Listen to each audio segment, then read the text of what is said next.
భారత్ మాతాకి జై. భారత్ మాతాకి జై. ఈ రోజున హరిహర వీరమల్లు సినిమా, ఇది సినిమా కాదు, ఇది ఒక చరిత్ర.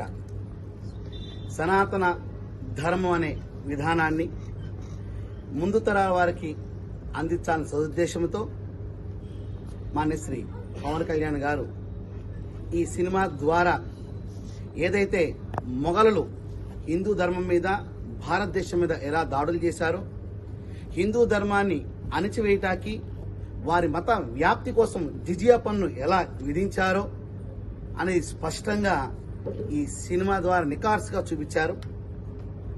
కానీ అనేక మంది ఏదైతే మొఘలుల విత్తనాలు ఇంకా కొన్ని ఈ దేశంలో ఉన్నాయి కాబట్టి ఆ విత్తనాల యొక్క విష ప్రచారం కానివ్వండి, రాజకీయాలని రాజకీయ క్షేత్రంలో చూడాలి, కానీ ఇది చరిత్ర, ఇది సినిమా కాదు.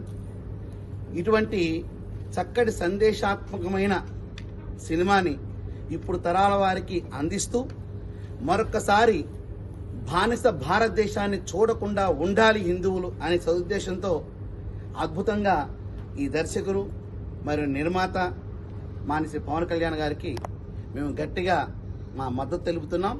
ఈ ధర్మం పట్ల అంకిత భావంతో వారు సనాతన ధర్మం అంటూ ఎప్పుడైతే దాటారో వారిలో ఆ నిబద్ధత, ఆ శ్రద్ధ, ఈ దైవం పట్ల నమ్మకము, విశ్వాసము వారు నరనరాన నింపుకుని ఒక చిత్రాన్ని మనందరికీ చూపించారు.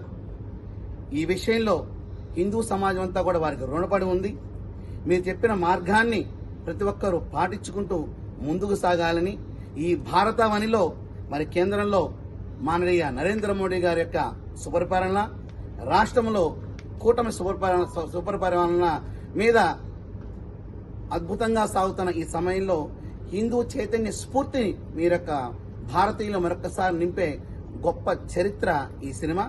రెండో పార్ట్ కూడా వస్తుందని తెలియపరిచారు. ఖచ్చితంగా అది మహోన్నతంగా ఉన్నత శిఖరాలను అధిరోహిస్తుందని మేము భావిస్తున్నాం. భారత్ మాతాకి జై.